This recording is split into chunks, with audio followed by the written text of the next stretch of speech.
देव सदात्मा विददातु देव। अहिंसा के अग्रदूत, त्रैकाल दृष्टा, भव्य जीवों के तारनहार, शासनेश प्रभु श्रवण भगवान महावीर स्वामी के चरणों में कोटि कोटि वंदन। दीन दुखियों के मसीहा, करुणा के सागर, परम पूज्य श्रवण सूर्य मर्दर केसरी श्री विष्णु जी महाराज सबके चरणों में कोटि कोटि वंदन। पाठ पर विराजमान परम श्रद्धया, परम विदुषी, मधुर व्याख्यानी, सरल मना पूज्य गुरणी जी महाराज सबके चरणों में कोटि कोटि वंदन। धर्म प्रेमी बंधुओं, शीलवती माताएं बहनों, आज का दिवस परम हर्ष का दिवस है और आज का वो दिवस जब चरम तीर्थंकर भगवान महावीर स्वामी ने निर्वाण को प्राप्त किया, यानी भगवान का निर्वाण कल्याण। भगवान ने तो निर्वाण को प्राप्त किया और भगवान के अंतेवासी शिष्य प्रथम गणधर इंद्रभूति गौतम ने केवल ज्ञान को प्राप्त किया। एक आत्मा ने अनंत सुख को प्राप्त किया और एक आत्मा ने अनंत ज्ञान को प्राप्त किया। ज्ञान का प्रकाश हुआ तो हमें भी भगवान से यही प्रार्थना करनी है, भगवान की स्तुति करते हुए यही भावना बानी है कि हे भगवान, आपने जिस प्रकार ज्ञान को प्राप्त किया, अनंत सुखों को प्राप्त किया, इसी प्रकार मैं भी ऐसा पुरुषार्थ कर सकूं, मेरे अंदर भी वो सामर्थ्य आए, ऐसी भावना आए कि मैं भी सम्यक पुरुषार्थ करके मेरे भीतर में रहे हुए अंधकार को दूर करके ज्ञान का प्रकाश कर सकूं, ज्ञान का उद्योत कर सकूं और जो मैं संसार के अंदर भटक रहा हूं, इन दुखों के अंदर भटक रहा हूं, हे प्रभु, एक ना एक दिन मेरी आत्मा को भी ऐसा अनंत सुख प्राप्त, ऐसा शाश्वत स्थान प्राप्त हो जहां पर वापिस संसार के दुख देखने का कोई स्थान ही नहीं। तो ऐसी भावना भाएंगे बंधुओं, और ऐसी भावना भाएंगे तो कभी ना कभी हमारी भावना अवश्य ही सफल होगी। तो आज हमने 35वें अध्ययन का मूल का स्वाध्याय किया, लेकिन अर्थ आपको संक्षिप्त के अंदर 35वें अध्ययन और 36वें अध्ययन का संक्षिप्त के अंदर ही बताएंगे, और 36वें अध्ययन का जो मूल वांचन है वो कल किया जाएगा। महामंगलिक से पहले 7 बजे प्रारंभ हो जाएगा, समय का बराबर आपको ध्यान रखना है। और आज इसके साथ में श्रीमद् उत्तराध्ययन सूत्र के वांचन के बाद में गुरनी मैया के मुखारबिंद से हमें भगवान महावीर के निर्वाण कल्याणक और इंद्रभूति गौतम के केवल ज्ञान, वो कैसी घटना थी और कैसी घटना बनी, किस कारणों से, और कैसी वहां पर इंद्रभूति गौतम ने भगवान को जब मोक्ष हुआ, भगवान निर्वाण में पधारे, इस मोह के वशीभूत हुए इंद्रभूति गौतम ने भी कैसा विलाप किया। क्या किया था? हाँ, क्या विलाप किया था, उसका बड़ा ही सुंदर चित्रण हम गुरनी मैया से श्रवण करेंगे। तो सर्वप्रथम बंधु, आज एक बार फिर भजन के वही 4 अंकड़े हम बोल लेते हैं। वीर प्रभु के अमृत वाणी, वीर प्रभु के अमृत वाणी, सुन लो और सुना लो, जीवन सफल बना लो, जीवन सफल बना लो, वीर प्रभु के अमृत वाणी, महावीर के अमृत वाणी, सुन लो और सुना लो, जीवन सफल बना लो, जीवन सफल बना लो। मंगल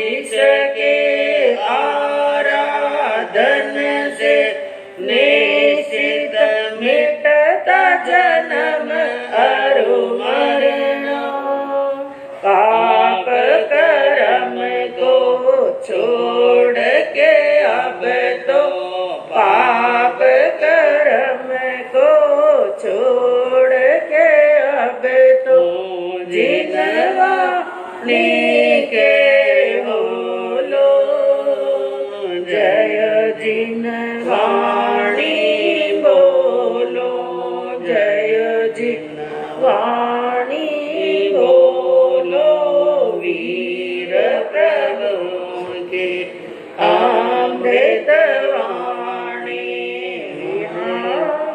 वीर के अमृत वाणी, सुन लो और सुना लो, जीवन सफल बना लो, जीवन सफल बना।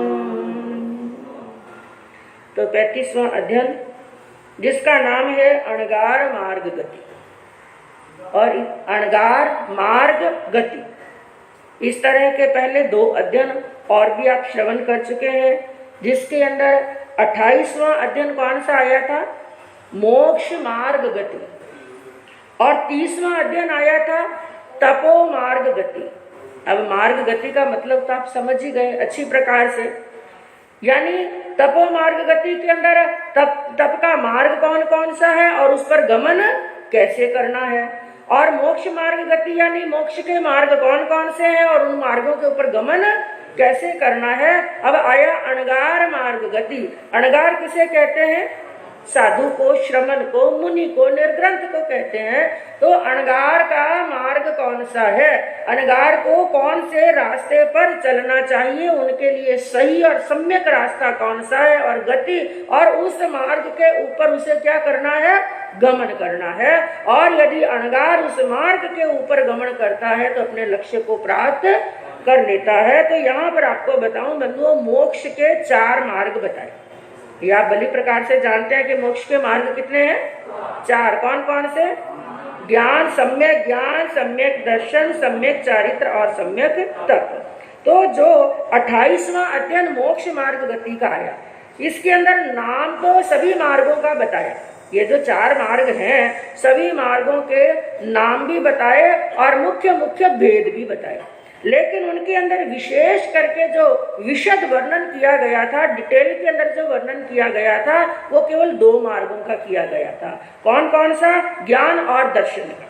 बाकी सबके मात्र नाम बताए गए थे। तपस्या के भी नाम बताए गए थे, चारित्र भी 5 प्रकार का होता है, ये नाम बताए गए थे।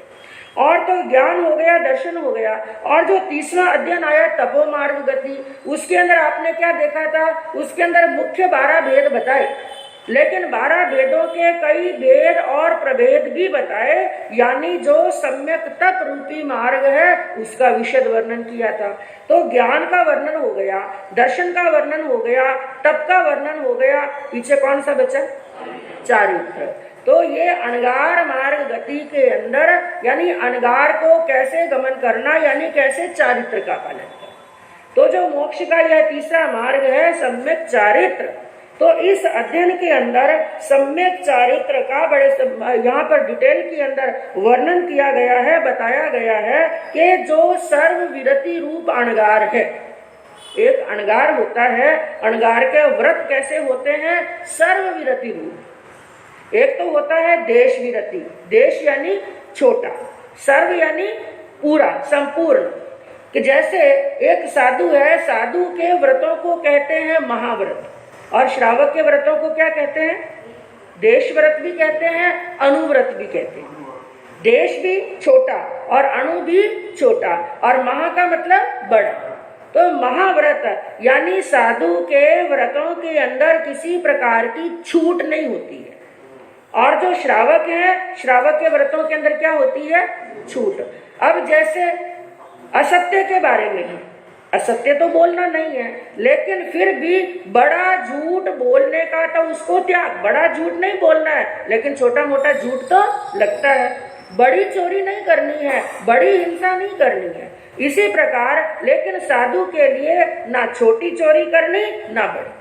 जो भी महाव्रत है वो क्या है? पूर्ण रूप है। तो यहाँ पर ये 2 प्रकार का धर्म बताया है, एक अगार का धर्म और एक अणगार का धर्म। तो पहले हम बात करेंगे कि ये जो धर्म है मुख्य 2 प्रकार का होता है। धर्म कितने प्रकार का होता है? 2 प्रकार का होता है। कौन कौन सा? श्रुत धर्म और चारित्र धर्म। कौन कौन सा? एक तो होता है श्रुत धर्म, एक होता है चारित्र धर्म। श्रुत धर्म का अर्थ होता है जो ज्ञान रूप होता है, श्रुत धर्म यानी ज्ञान रूप, और चारित्र धर्म यानी क्रिया रूप।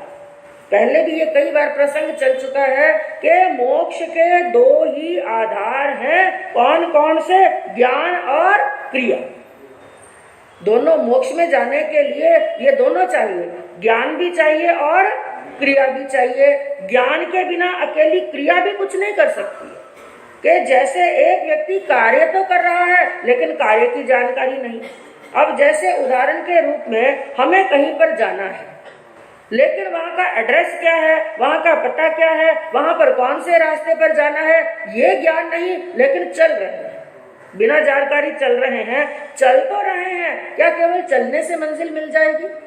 नहीं, चलते चलते साथ में सबसे पहले क्या चाहिए? हाँ, जानकारी चाहिए। हमें कौन से घर में जाना है, कहाँ पर जाना है और वहां का रास्ता कौन सा है। सही रास्ता जानकारी लेकर के हम उसके ऊपर गमन करेंगे तो मंजिल तक पहुंचेंगे। तो ये तो हुआ क्रिया के साथ में ज्ञान की आवश्यकता, लेकिन ज्ञान के साथ में क्रिया की भी आवश्यकता है। जैसे हमने यह जान लिया कि वहां वहां पर जाना है, ऐसा ऐसा करने से मुझे कार्य में सफलता मिलेगी, क्या केवल जान लेने से सफलता मिलेगी? नहीं। जैसे एक व्यक्ति बीमार है और वो डॉक्टर के पास में गया, चेकअप भी करवा दिया, डॉक्टर ने उसकी बीमारी को पकड़ लिया और औषधि भी दे दी, और वो औषधि लेकर के घर पर आ गया और उसने जान लिया कि ये औषधि लूंगा तो मेरा स्वास्थ्य क्या हो जाएगा? ठीक। क्या केवल औषधि लाने से, जान लेने से स्वस्थ हो जाएगा? नहीं, उसे क्या करना पड़ेगा? औषधि लेनी यानी क्रिया करनी पड़ेगी। तो जानना भी जरूरी है, क्रिया करनी भी जरूरी है। बिना ज्ञान के क्रिया अधूरी है और क्रिया के बिना ज्ञान अधूरा है। तो यह दो प्रकार का धर्म होता है, श्रुत धर्म और चारित्र धर्म। श्रुत धर्म होता है जो ज्ञान रूप होता है और चारित्र धर्म होता है जो क्रिया रूप होता है। और इस अध्ययन के अंदर जो बात चली है वो चली है चारित्र रूप धर्म की। कौन सी बात चली है? क्योंकि आपको बताया ज्ञान दर्शन तप की बात तो पहले आ गई। इस अध्ययन के अंदर कौन सी बात चलेगी? चारित्र की बात चलेगी। तो चारित्र रूप धर्म भी दो प्रकार का होता है, आगार धर्म और अणगार धर्म। आगार धर्म यानी श्रावक का धर्म और अणगार धर्म यानी साधु का धर्म। तो यहाँ पर आगार धर्म जो आंशिक रूप में पालन किया जाता है और अणगार धर्म जो पूर्णतया पालन किया जाता है।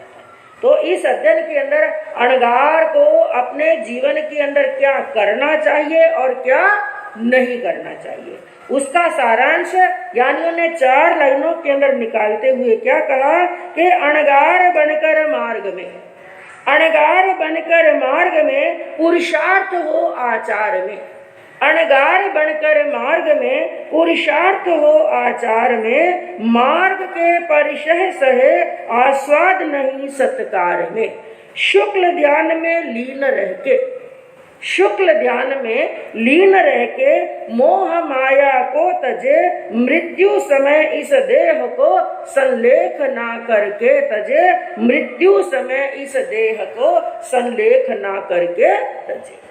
4 लाइनों के अंदर बंधु अध्ययन का सार बता दिया। यूं तो साधु के जीवन के अंदर कई प्रकार के व्रत हैं, महाव्रत हैं, समितियां हैं, गुप्तियां हैं, खूब विशद वर्णन है और पूरा उत्तराध्यान के अंदर आपने यही सुना। लेकिन यहाँ पर मुख्य 2-4 बातें बताई गई हैं, जिसके अंदर सबसे पहले क्या कहा? अणगार बनकर मार्ग में, साधु बनने के बाद में जो साधु का पथ बताया गया है। और बंधु यह पथ कैसा है? मुक्ति का पथ। कौन सा पथ है? एक ही रास्ता। एक बार पहले भी आपको बताया था, जिनेश्वर भगवान का यह जो धर्म है, यह जो मार्ग है, यह जो सत पथ है, इसे क्या कहते हैं? ये वन वे है। तो एक ही रास्ता है, दूसरा रास्ता कहीं पर नहीं, एक ही रास्ता है। कहाँ पर जाता है? मुक्ति। तो इसलिए अणगार के इस पथ को, इस मार्ग को कहा गया है मुक्ति पथ, और इसको कहा गया है साधना पथ। क्योंकि मुक्ति भी ऐसी थोड़ी ना मिल जाएगी। मुक्ति के लिए क्या करनी पड़ेगी? साधना करनी पड़ेगी, यानी अपने आप को, मन को, इंद्रियों को साधना पड़ेगी। और इस पथ को कहते हैं धर्म पथ, और इस पथ को कहते हैं सत्य पथ। यानी यही सत्य है, बाकी दुनिया के अंदर सभी मार्ग क्या है? असत्य है। असत्य है तो सत्य पथ कहते हैं, महापथ कहते हैं और राजपथ भी कहते हैं। तो क्या कहा? अनगार बनकर मार्ग में, पुरुषार्थ हो आचार में। एक बार जब अनगार का मार्ग पकड़ लिया तो उसके अंदर क्या करना है? पुरुषार्थ करना है। और कैसा पुरुषार्थ करना है? आचार में। आचार यानी आचरण में। अपने जीवन के अंदर क्या करना? पुरुषार्थ, जिनके अंदर कुछ मुख्य बातें बताई कि सबसे पहले एक साधु को अपनी कषायों को जीतना। किसको जीतना? कषायों को जीतना है। और दूसरी बात कही, रस इंद्रिय के ऊपर विजय प्राप्त करनी। क्या करनी है? हाँ, रस इंद्रिय के ऊपर विजय प्राप्त करनी है। और तीसरी बात बताई गई है, उनके जीवन के अंदर, संयम जीवन के अंदर जो परिचय आते हैं, और परिचय यानी कष्ट यानी संकट। और बंधु, ये कष्ट केवल साधु के जीवन में भी नहीं है, गृहस्थ के जीवन में भी है, सभी के जीवन के अंदर है। और यह शिक्षा केवल साधु के लिए ही नहीं है, सभी के लिए ये शिक्षा है। जीवन के अंदर यदि कष्ट आए तो कष्टों से घबराना, उस समय क्या करना? संभाव धारण करना और चिंतन करना। क्या चिंतन करना? क्या सोचना? क्योंकि अक्सर क्या होता है, जब कष्ट आते हैं ना, मनुष्य चिंतन नहीं करता है, चिंता करता है। लेकिन मैं आपसे पूछूं, क्या चिंता करने से कष्ट दूर हो जाएगा? चिंता नहीं करनी, उस समय क्या करना? चिंतन। है तो बड़ा मुश्किल। ये बातें कहनी बड़ी आसान होती हैं, लेकिन करना क्या होता है? मुश्किल है, लेकिन असंभव नहीं है। मुश्किल जरूर है, असंभव नहीं है। उस समय चिंतन करना। क्या चिंतन करना? आज ये कष्ट आए हैं, पहली बात तो ये दुख आए, कष्ट आए, ये किसके कारण से आए? मेरे ही कारण से, मेरे कर्मों के कारण से आए हैं। लेकिन दूसरा चिंतन क्या करना? कोई बात नहीं, सुख नहीं रहा तो ये दुख भी नहीं रहेगा। और तीसरी बात क्या सोचनी? हमें हमारे परमात्मा की याद कब आती है? इसलिए सुख अच्छा के दुख अच्छा। ज्ञानियों ने तो यही कहा, जो संत आत्मा है ना, वो तो क्या कहते हैं कि मेरे जीवन में सुख अच्छा नहीं है, मेरे जीवन में क्या अच्छा है? दुख अच्छा है। अरे ये सुख तो ऐसा है कमबख्त के जब सुख जीवन में आता है तो भगवान को बुला देता है। इसलिए दुख ही अच्छा है कि मेरे भगवान मेरे को क्या आते हैं?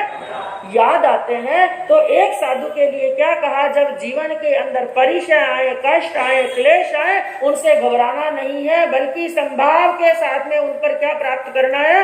विजय प्राप्त करना है। और जीवन के अंदर जब भी प्रतिकूलता आ जाए, वही परिचय वाली बात है, क्योंकि सदैव अनुकूलता नहीं रहती है। जहां पर फूल होते हैं वहां पर कांटे भी, अनुकूलता होती है तो जीवन में प्रतिकूलता भी होती है। तो भगवान ने इस अध्ययन के अंदर क्या शिक्षा दी है? साधु के जीवन के अंदर जब भी प्रतिकूलता आए, उस समय दुखी नहीं होना, बल्कि मन के अंदर प्रसन्न होना कि मेरे कर्म निर्जरा का क्या मिल रहा है? अवसर मिल रहा है। कर्म निर्जरा का जिस समय भगवान महावीर स्वामी ने अपने ज्ञान से यह जाना कि मेरे कर्म तो है ज्यादा और आयुष्य क्या है? आयुष्य कम है, कर्म ज्यादा है, तो जानबूझ करके अपनी काया को क्लेश देने के लिए, उन अनंत कर्मों की निर्जरा करने के लिए भगवान आर्य क्षेत्र को छोड़कर कहाँ गए थे?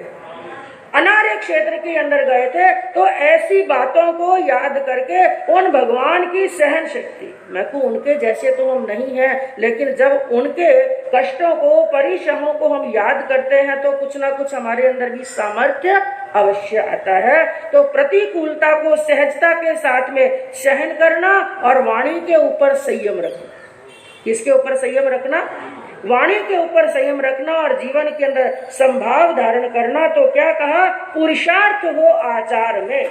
जो साधु का आचार है, उसका जो चारित्र है, उसका जो जीवन है, उसका जो आचरण है, उसके अंदर क्या करना?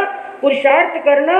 और मार्ग के परिचय सहे आस्वाद नहीं सत्कार में। परिचय आए उनको सहन करे, लेकिन सत्कार, सम्मान हो, मेरा नाम हो, मेरा यश हो, दुनिया मेरी प्रशंसा करे, इसके अंदर आस्वाद नहीं लेना। क्योंकि जब प्रशंसा होती है तो मन क्या होता है? प्रसन्न। और एक बार जब परिचय की बात चली थी उस समय भी आपको बताया गया था कुछ अनुकूल परिचय होते हैं, कुछ प्रतिकूल परिचय होते हैं, लेकिन दोनों में से सबसे ज्यादा कठिन जीतना किसको होता है?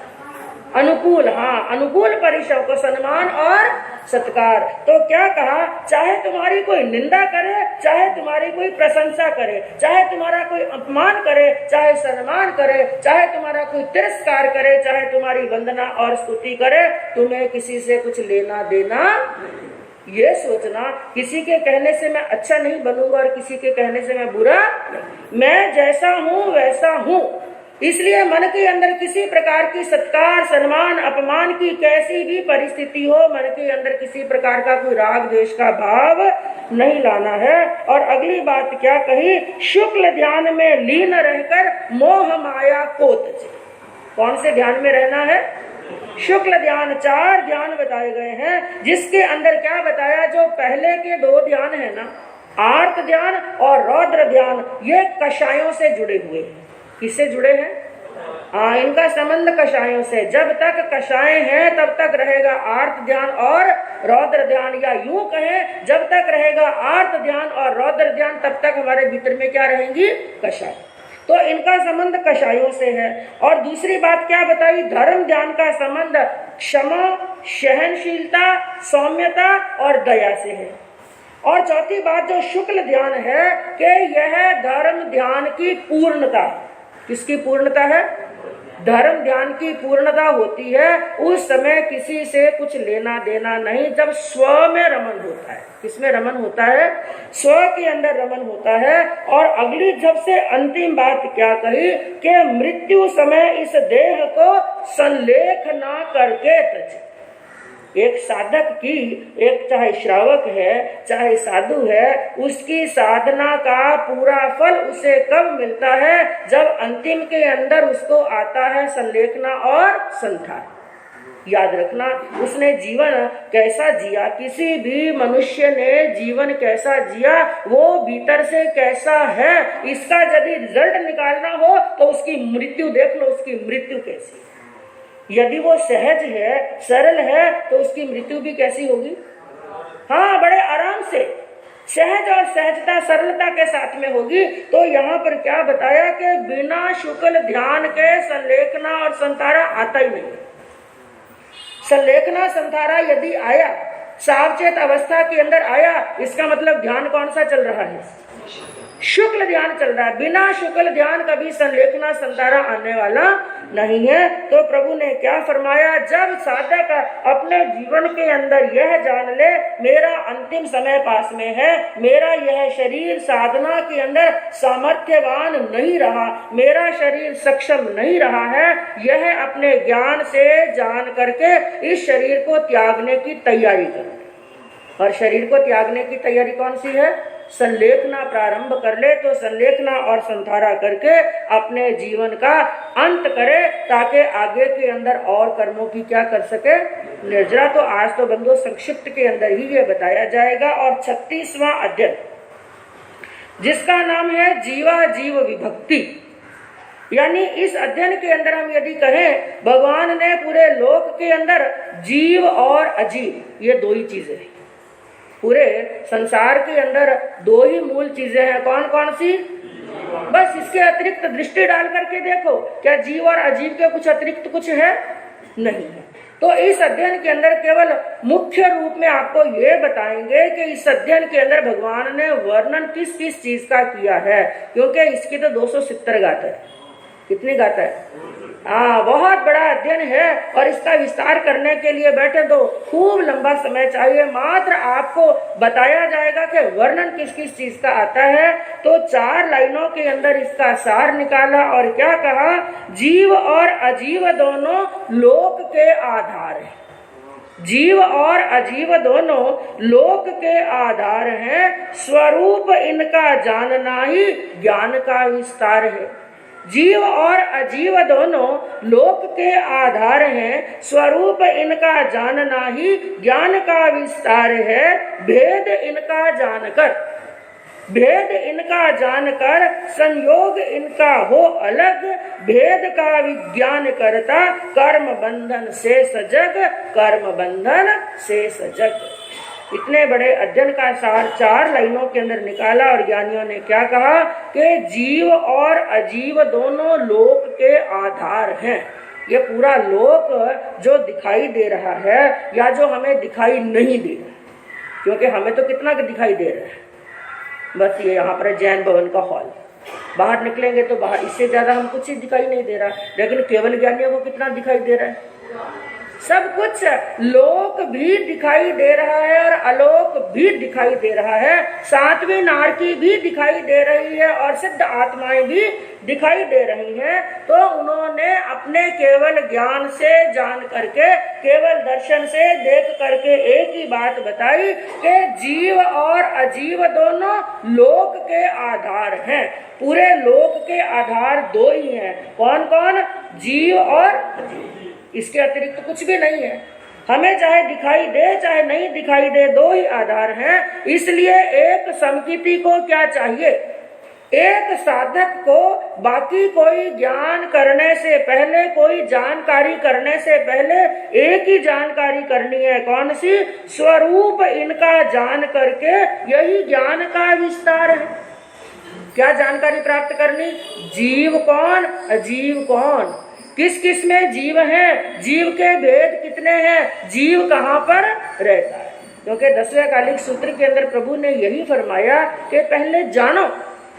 क्या करो? पहले कल्याण का मार्ग कौन सा है, पाप का मार्ग कौन सा है, बंध का मार्ग कौन सा है और मोक्ष का मार्ग कौन सा है। यदि हम पहले जानेंगे नहीं, समझेंगे नहीं, तो हम किसकी रक्षा करेंगे, किसकी सुरक्षा करेंगे, किसको धारण करेंगे और किसका त्याग करेंगे। मैंने थोड़ा आगे आ जाओ।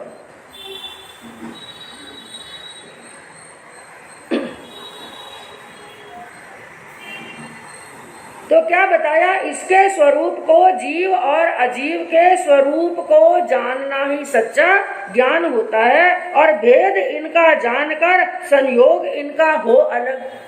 पहले तो साधक को ये जानना जीव क्या है और अजीव क्या है, और दूसरा फिर क्या जानना कि इनका ये संयोग, जीव और अजीव का क्या है संयोग। कैसे?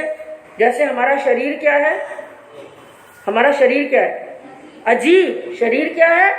अजीव। और शरीर के भीतर जो आत्मा है वो क्या है? जीव। इनका क्या हो गया है? संयोग। जीव और अजीव का क्या हो गया है? संयोग। लेकिन ये संयोग कितने समय तक का है? जब तक आयुष है, लेकिन आयुष ही नहीं, इनका संयोग तब तक का जब तक कर्म है। इनका संयोग कब तक का है?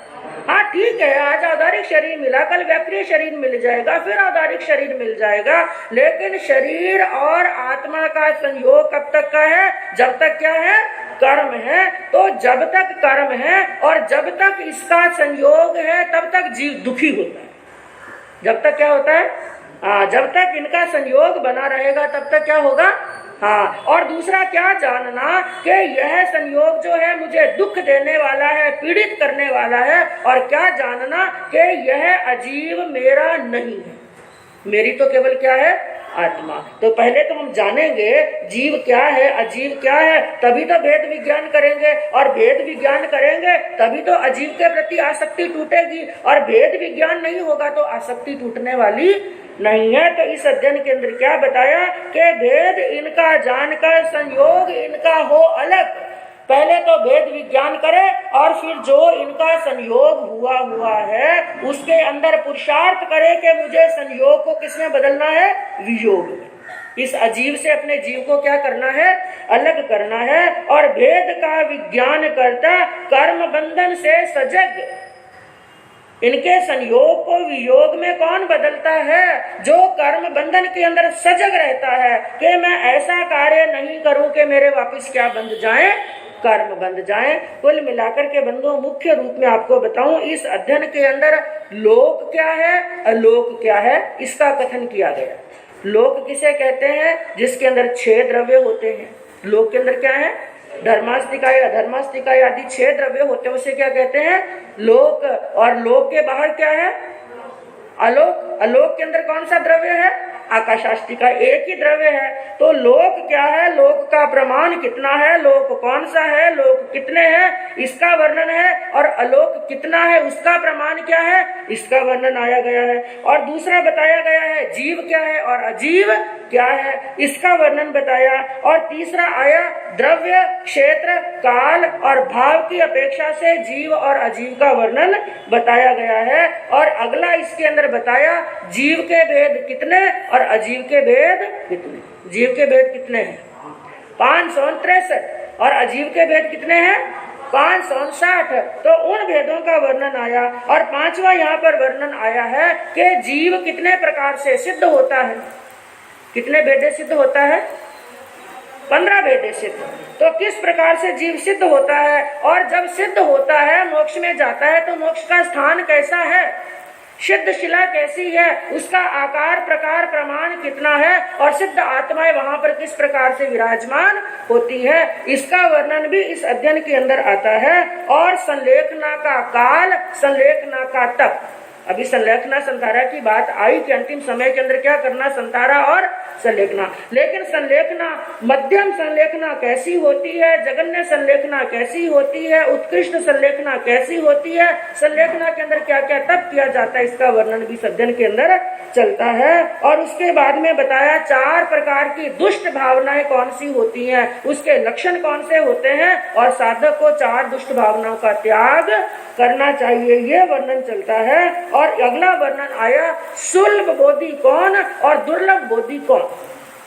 सुलभ बोधि किसे कहते हैं, किनको जल्दी से ज्ञानियों के ज्ञान की बात समझ में आ जाती है, और दुर्लभ बोधि वो होते हैं जिनको शीघ्र शीघ्र बोधि की प्राप्ति नहीं। तो सुलभ बोधि के लक्षण भी बताए गए और दुर्लभ बोधि के लक्षण भी बताए गए। और अंतिम के अंदर इसके अंदर बताया गया कि जिन वचन पर श्रद्धा करनी, आस्था करनी और संयम का पालन करना और आचरण करना। और जो आत्माएं जिन वाणी को श्रवण करती हैं, उस पर श्रद्धा और आस्था करती हैं, वो अपनी आत्मा का कल्याण करके सिद्धत्व और बुद्धत्व को प्राप्त कर लेती हैं। तो बंधुओं, आपको संक्षेप के अंदर आज 35वां और 36वां अध्ययन संक्षिप्त के अंदर बताया गया, क्योंकि मुझे भी श्रवण करना है गुरनी मैया के मुखारविंद से भगवान का निर्वाण कल्याणक का वो प्रवचन।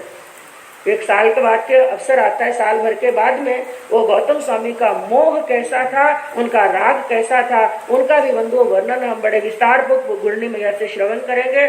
सबसे पहले हम आगमे तिलिये की पार्टी बोलेंगे, उसके बाद में कुछ पार्टियां और बोली जाएंगी। पहले मैं आगमे तिलिये बोलूंगी, उसके बाद में जो मैं उच्चारण करूंगी वो आपको मेरे साथ में उच्चारण करना है। पहले ध्यान के अंदर बैठे हम आगमे तिलिये की पार्टी बोलते हैं। आगमे तिगिहे पणते तंजहा सुत्तागमे अथागमे तदुभयागमे। इस तरह 3 प्रकार आगम रूप ज्ञान के विषय में जो कोई अतिचार लागू हुई तो आलम।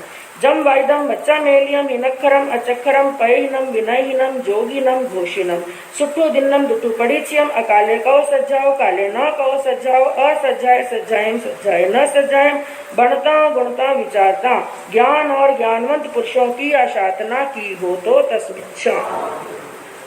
अब जैसे जैसे हम बोलेंगे वैसे वैसे आपको साथ में बोलना, लेकिन ध्यान के अंदर बैठिए।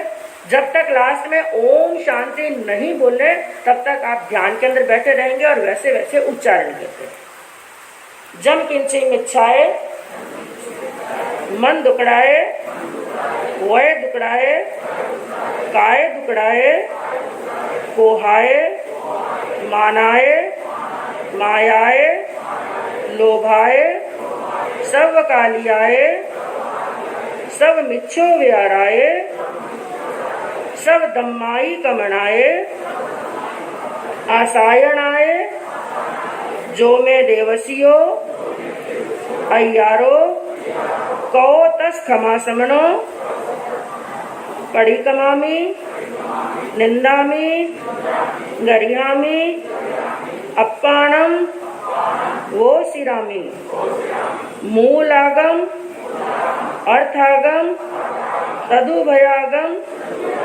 किसी भी पाठ में काना मात्रा, ह्रस्व दीर्घ, गुरु लघु, छोटा बड़ा, कम ज्यादा, बोला हो तो तस्मिच्छामि दुक्कडम, तस्मिच्छामि दुक्कडम, तस्मिच्छामि दुक्कडम।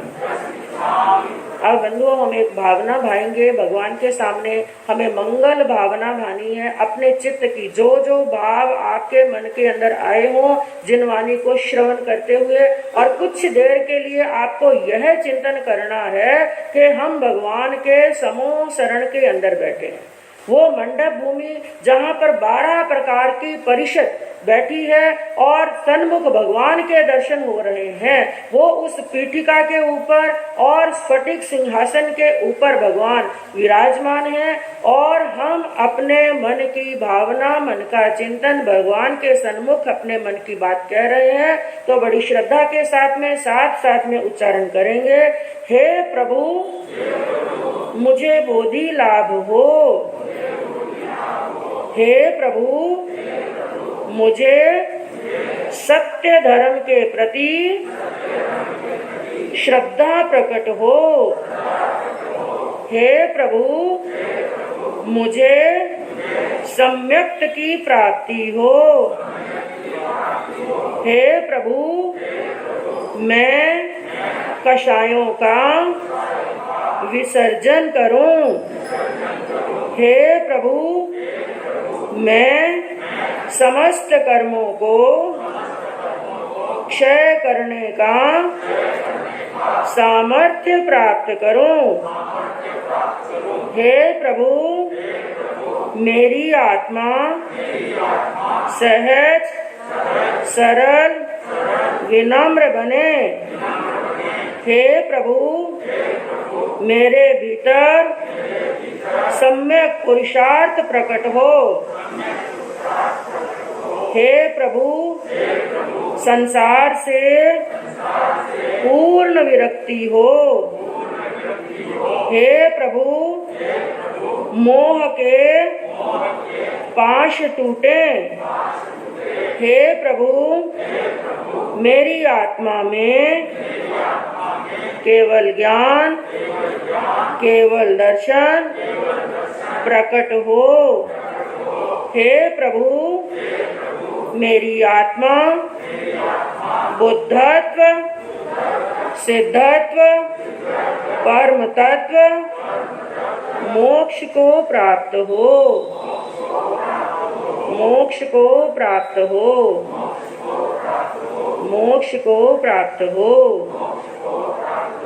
ओम शांति, ओम शांति, ओम शांति।